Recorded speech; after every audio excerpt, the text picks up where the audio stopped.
बचपन में एक न एक बार तो हम सभी सोचते हैं कि काश हमारे पास भी कोई जादुई ताकत होती। हमारी आज की कहानी भी कुछ ऐसे ही खास लोगों के बारे में है। कहानी की शुरुआत में हम यूरोप के सबसे छोटे देश इलीरिया के शाही खानदान की छोटी बेटी समैंथा को देखते हैं, जिसे राज परिवार में पैदा होने के बावजूद भी एक राजकुमारी की तरह नहीं रखा जाता था। और वहीं दूसरी तरफ उसकी बड़ी बहन एलेनोर को सभी चीजें एक बार बोलने पर मिल जाती। हालात बद से बदतर तो तब हो गए जब सैम के पिता, जो कि वहाँ के राजा भी थे, उनकी एक प्लेन हादसे में अपने भाई के साथ ही मौत हो गई। उनकी मौत के बाद से ही सैम की माँ कैथरीन ने उस देश का राजपाट संभाला। और कुछ ही हफ्तों बाद जब एलेनोर 18 साल की हो जाएगी तो उसकी माँ के बाद उसे रानी बना दिया जाएगा। सैम को तो मानो उस परिवार का कभी हिस्सा ही न माना गया हो। अपनी जिंदगी को एक आम आदमी की तरह जीते हुए वो किसी के साथ भी घूम सकती थी, जिनमें से एक लड़के का नाम माइक था। देश में तानाशाही के विरोध में सैम और माइक ने सड़क पर रॉक म्यूजिक की एक परफॉर्मेंस की, जिससे वहाँ लोगों की भीड़ के साथ पुलिस भी पहुँच गई। सैम ने अपने स्केटबोर्ड से पुलिस का ध्यान भटकाने की कोशिश की,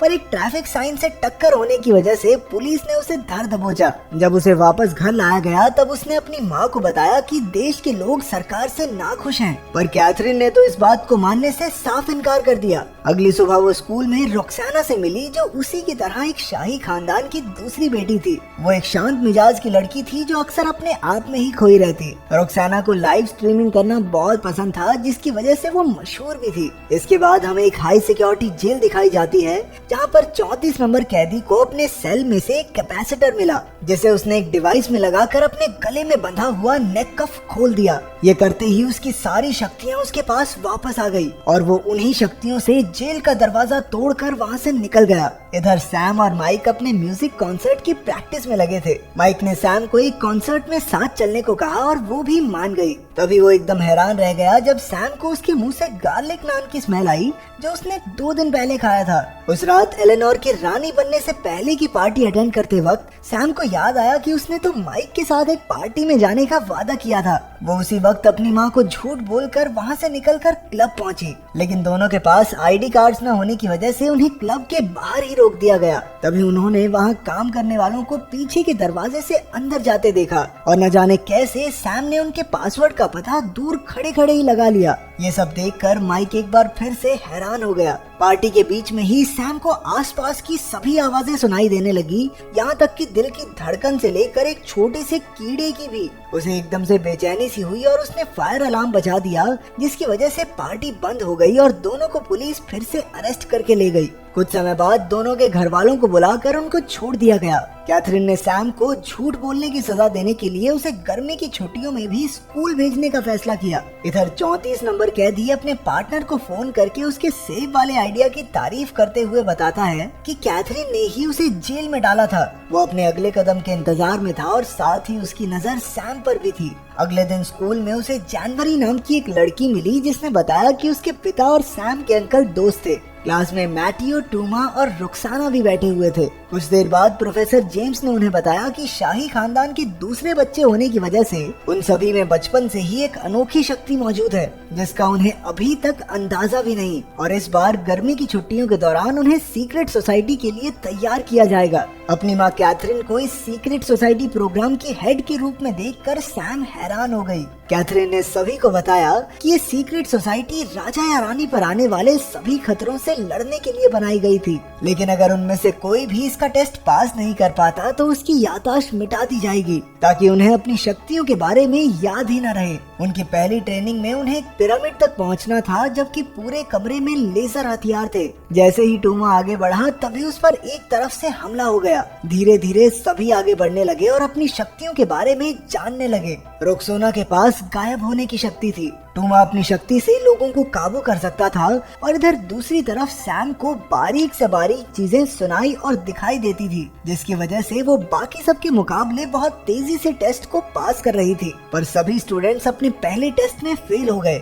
इसके बाद जनवरी को पता चला कि उसके पास दूसरों को बस छू कर कुछ देर के लिए उनकी शक्तियाँ चुराने की ताकत थी और मैथियो कीड़ों को अपने वश में कर सकता था। अगले दिन सभी को उनकी शक्तियों के हिसाब से उन पर काबू पाने के लिए एक्सरसाइजेस दी गई। गई। सैम को एक स्पीकर से भरे कमरे में ले जाकर आवाजों को ध्यान से सुनने को कहा गया। टूमा को एक चार्ली नाम के कुत्ते को अपने काबू में लाने का टास्क दिया गया। मैटियो को कीड़ों को पूरी तरह अपने वश में लाने का काम मिला। उधर रॉक्सोना को बर्फ और बारिश में अपनी शक्तियों का इस्तेमाल करना सीखना होगा। जनवरी को अपनी शक्तियों के दम पर एना से उसकी पानी के नीचे सांस लेने की क्षमता सीखनी थी। जेम्स ने बच्चों का टेस्ट लेने के लिए जानबूझकर सैम को जहरीला खाना पकड़ाया, जिसके बाद जनवरी ने सैम को अपना सेब खाने को दिया। उसी रात माइक के पिता ने उसे सैम को फोन करते देखा और न जाने क्यों बिना बात ही सैम से दूर रहने को कहा। अगले दिन सैम अपनी माँ से मिलने पहुंची, जिन्होंने उसे एक अंडरग्राउंड हेडक्वार्टर दिखाया। वहाँ बहुत सारी कीमती चीजें पड़ी थी, जिनमें से एक डीएनए बेस्ड नैनो डिवाइस था जो एक जैसे डीएनए वाले लोगों को टारगेट करता था। कैथरीन ने उसको अपनी शक्तियों पर काबू लाने के कुछ तरीके बताए। इसके बाद रॉक्साना को छोड़कर सभी बच्चों ने अपनी शक्तियों पर काबू पा लिया था। सिर्फ रॉक्साना ही आगे नहीं बढ़ पा रही थी, इसलिए जेम्स ने उसको इतने बिखरे हुए बालों में लाइव हो जाने की धमकी दी और ये सुनते ही रॉक्साना ने अपनी शक्तियों का इस्तेमाल करके खुद को गायब कर लिया।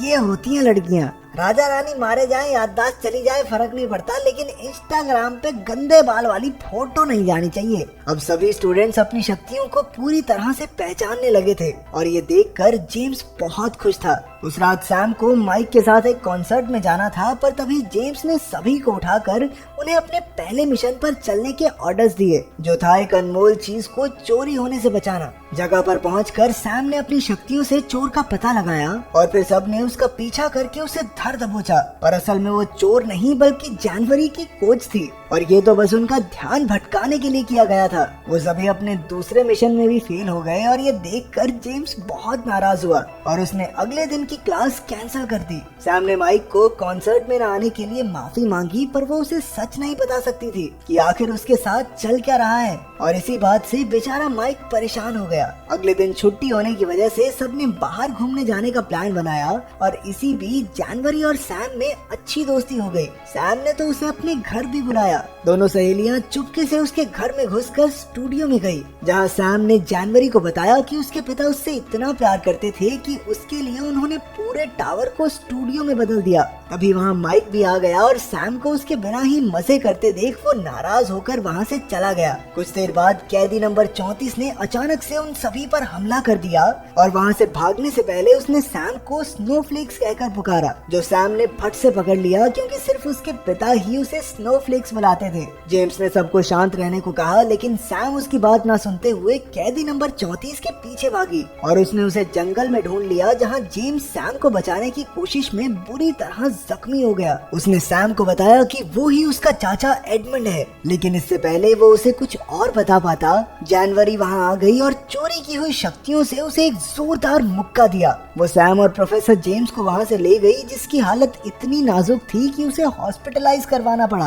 कैथरीन को अब हार मानकर अपनी बेटी को सारा सच बताना ही पड़ा। उसने बताया कि एडमंड ने ही राजा बनने के लिए उसके पिता को मार दिया था और उसके इस गुनाह की वजह से कैथरीन ने उसे हाई सिक्योरिटी जेल में बंद कर दिया था। सैम अपने चाचा से मिलने जेल पहुंची, जहां एडमंड ने उसे बताया कि वो दरअसल देश में तानाशाही को पूरी तरह खत्म करना चाहता था, ताकि सभी लोग बराबरी से जी सकें। उसे पहले तो लगा था कि उसका भाई राजा बनने के बाद कुछ बदलाव लेकर आएगा, लेकिन बहुत इंतजार करने के बाद भी कोई बदलाव नहीं आया, इसलिए उसने दिल पर पत्थर रखकर उसे मार दिया। इसके बाद वो अपनी बड़ी बहन से मिली, जिसने उसे विश्वास दिलाया कि रानी बनने के बाद वो इस देश में बदलाव जरूर लाएगी। उसने अपनी बहन पर विश्वास कर लिया और बाकी सब भी एलेनोर के राज अभिषेक में उसकी पूरी सिक्योरिटी का ध्यान रखने के लिए तैयार हो गए। उस रात सैम हॉस्पिटल जाकर जेम्स से मिली और उसने जेम्स से माफी मांगी। राज्याभिषेक वाले दिन दुनिया के सभी शाही खानदान के लोग वहाँ पहुँच गए। टूमा उस दिन अपनी शक्तियाँ इस्तेमाल नहीं कर पा रहा था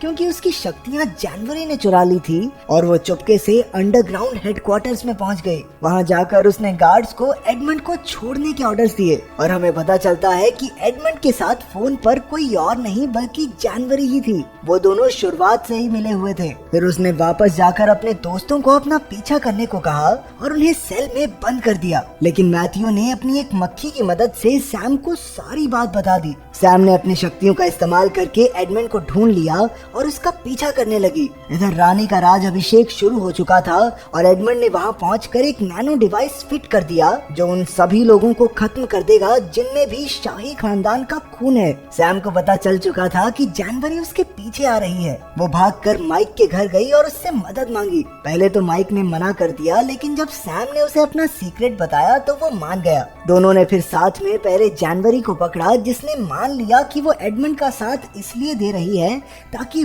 वो राज कर सके। इसके बाद उन्होंने बाकी सबको छुड़ाकर एक साथ एडमंड के खिलाफ लड़ने का प्लान बनाया। एडमंड का मानना था कि शाही खानदान के खत्म होने के बाद ही लोगों को असली आजादी मिलेगी। सैम, टूमा और रेक्सोना उसका ध्यान भटका कर उसे एक कमरे में ले आए जहां पहले से ही एक डिवाइस फिट था जिससे एडमंड की शक्तियां कमजोर पड़ गई। माइक ने तब तक नैनो डिवाइस को रीप्रोग्राम कर दिया जिससे एडमंड उसके अंदर ही फंस गया। दूसरी तरफ राज अभिषेक बिना किसी परेशानी के पूरा हो गया और अब एलेनोर ही देश की रानी है। सैम, रेक्सोना, टूमा और मैथ्यू को सीक्रेट सोसाइटी में एक्सेप्ट कर लिया गया। प्रोफेसर जेम्स के ठीक हो जाने के बाद कैथरीन ने नई रानी को सीक्रेट सोसाइटी के बारे में बताया। रानी ने वादा किया कि इलीरा के लोगों को तानाशाही के साथ साथ एक सरकार बनाने का मौका भी दिया जाएगा ताकि सभी लोग पूरी आजादी से जी सकें। अचानक सभी को खबर दी गई कि जानवरी जेल से भाग गई है और अब उन सबको मिलकर उसे पकड़ना होगा। तो अगर तुम्हें चुनने का मौका मिले तो तुम कौन सी सुपर पावर चुनोगे? कमेंट्स में जरूर बताना।